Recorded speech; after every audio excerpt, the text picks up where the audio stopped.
Kanyang ka na lang. Kunyari, nagkamali ka, o may pagkukulang ka, o may malaki kang kasalanan, huwag mong sabihin sa tao, ganyan ka na lang kasi. You do not unbox the goodness in the person. You do not discover the gift in the person. Kung sigurong doon pa lang nagalit na Jesus kay Nathaniel, baka wala na tayong piyesta ngayon. Baka yung apostles, hindi man 12, 11 apostles lang. Kulang sila ng isa. In the name of the Father, the Son, and the Holy Spirit. Discover the gift of God. Obvious sa atin, mga regalo ng tao, naka-package, may wrapping, mayroong ribbon, mayroong pang card. Usually, the ordinary gifts are quite obvious to notice. But God's gifts, usually, are packaged as we package them commercially or in a social way pag nagbibigay tayo ng regalo. Today, the Gospel speaks of Nathaniel. Bakit kaya Nathaniel, no? Piyesta ngayon ni San Bartolome. Actually, August 24, the Catholic Church celebrates the Feast of Bartholomew, one of the 12 disciples of Christ. However, many Bible scholars would always say that Saint Bartholomew is the same as Nathaniel. Isa lang tao yan. As mentioned and written in the Gospel we have today from St. John 1:45 to 51. Bartholomew is not a proper noun, but an alias that means son of Talmai. The name Nathaniel came from the Hebrew term means God has given or gift of God. Bigay ng Diyos. Regalo ng Panginoon.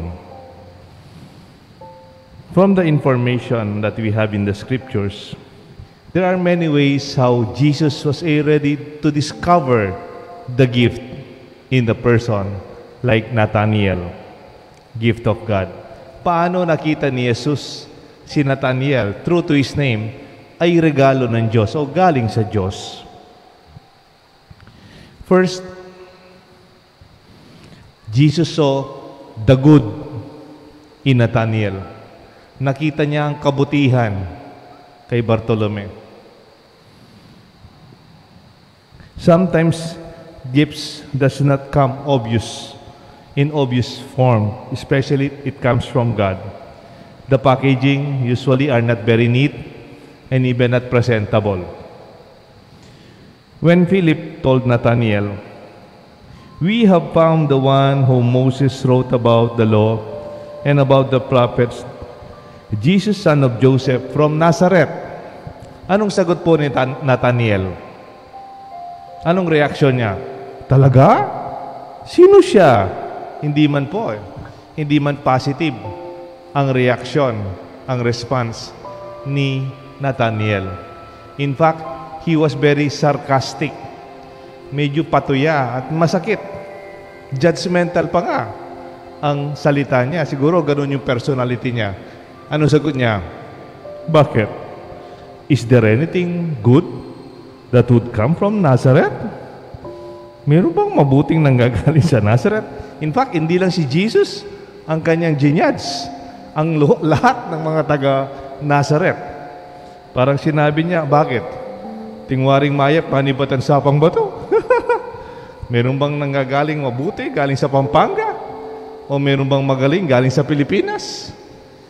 Those attitude, you generalize people from a perspective of a distance. You generalize people from their background or their situation or their context. This is not very good, isn't it? Kung may taong ganyan ang attitude sa iyo at sa iba. Siguro sa akin, kung may taong ganyan na kagad ang tingin, parang may automatic tayong reaction. We block the person. Kahit makausap mo, parang wala lang. Or immediately you dispense the person. or dispose the person psychologically, even emotionally. Wala na tayong pinag-uusapan kung ganyan ang pagtingin mo sa akin. Nathanael initially saw the negative side of Jesus and the people of Nazareth. Actually, meron naman po siyang punto, di ba? Nakita niyo yung ugali ng taga Nazareth? Nung nakita si Jesus, they did not have faith. They did not even believe in Jesus Himself. Very negative din sila. Baka naman tama din naman si Nathanael on one side. But he was very negative and pessimistic. However, Jesus saw Nathanael coming forward. He even affirmed him. He said something good.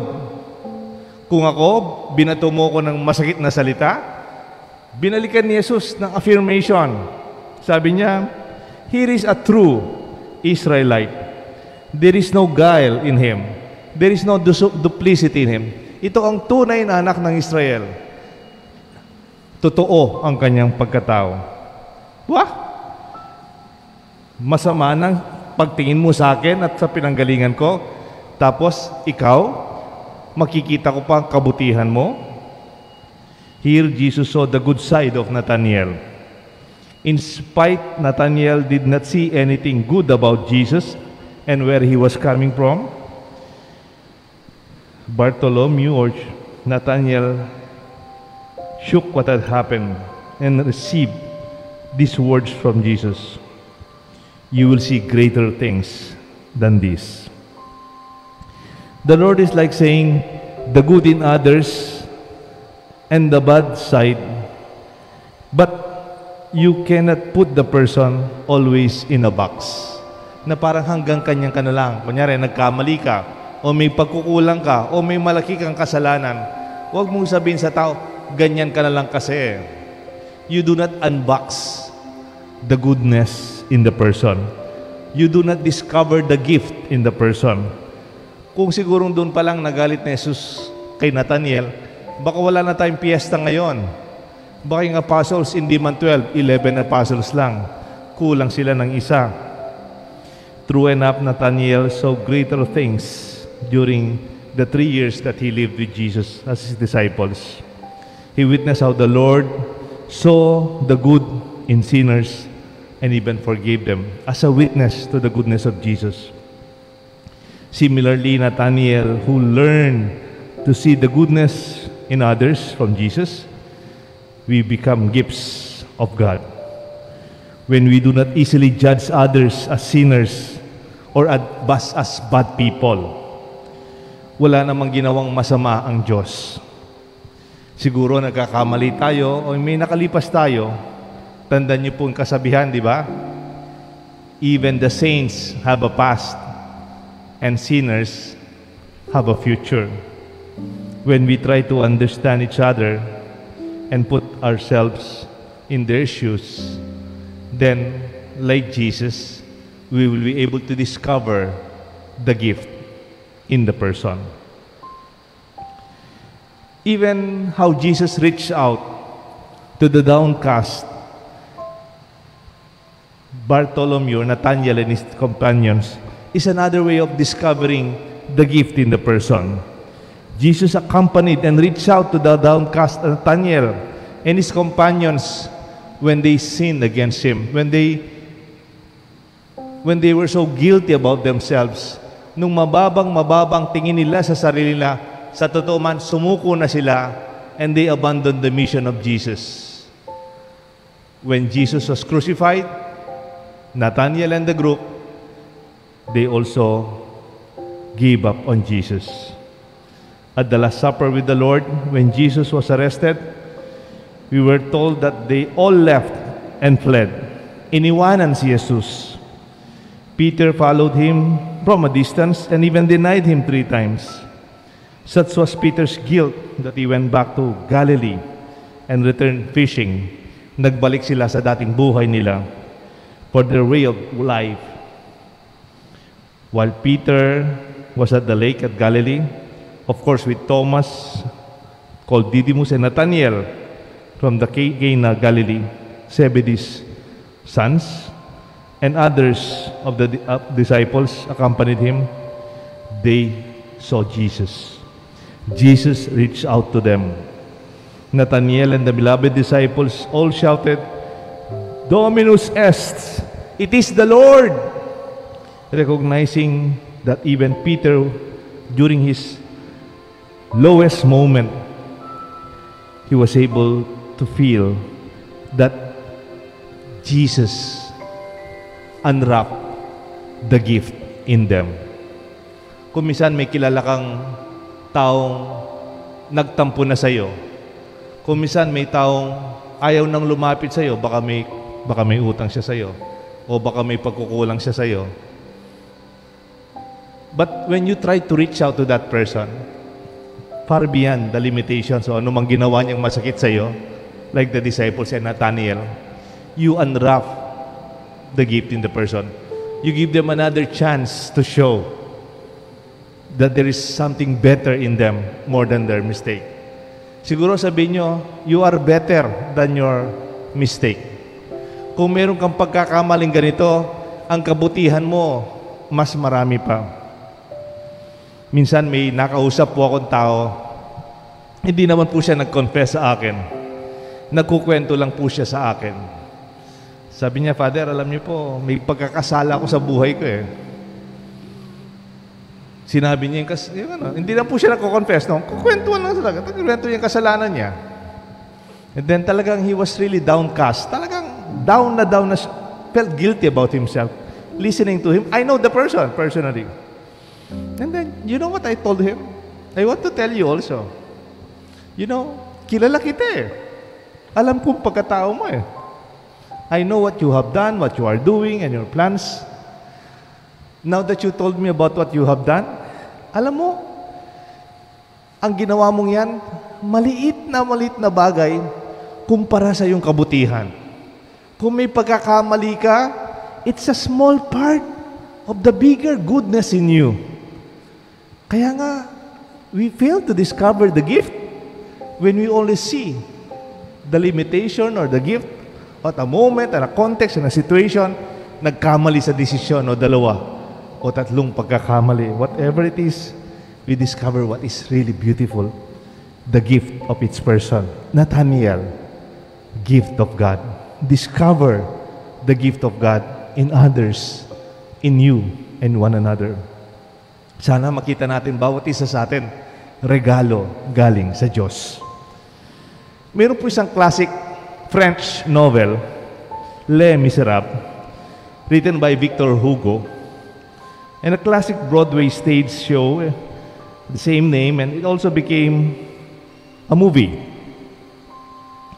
The story is about Jean Valjean, a prisoner who broke his parole, and the police inspector named Havert, who tries to hunt him down because he was breaking his parole.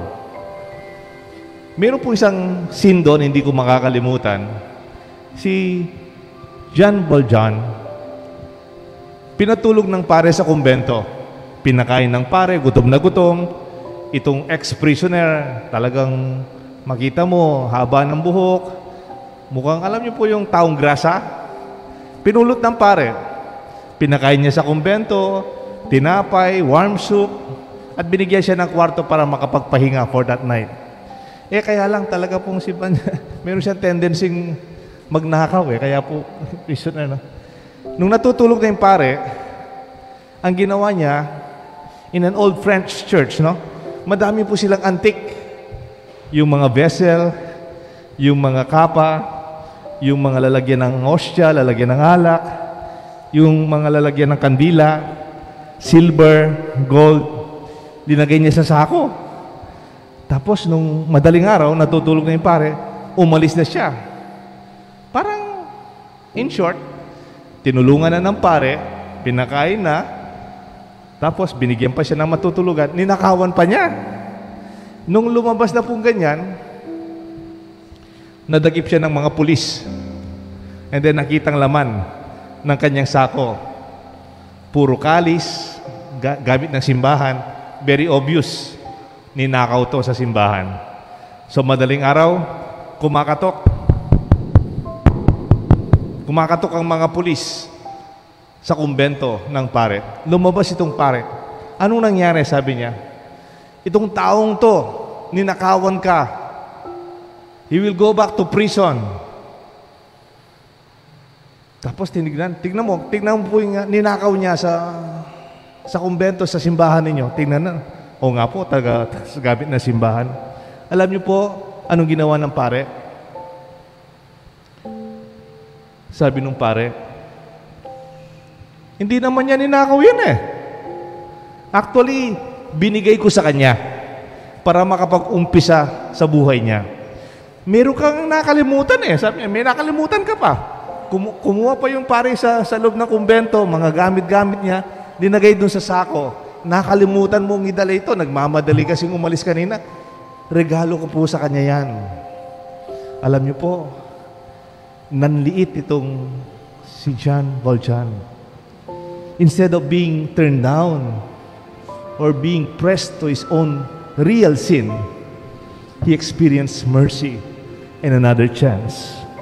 Sabi ng pari sa kanya, John, my brother, you belong no longer to evil, but to good. It is your soul that I am buying for you.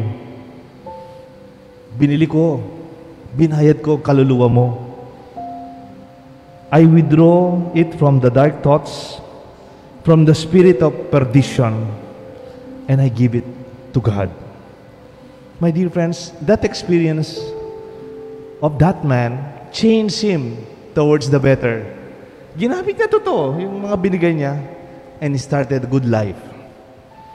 This experience changed John Valjean's view to of himself as belonging to the good and to God, only to discover also in himself that he is a gift of God for others.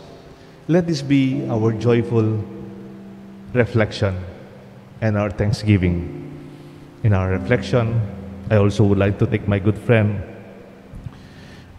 Joel Ocampo, kasama ko pong nag-reflect dito. Much of the materials, he helped me do the research and the reflection. May God bless us all, the Father, the Son, and the Holy Spirit. Amen.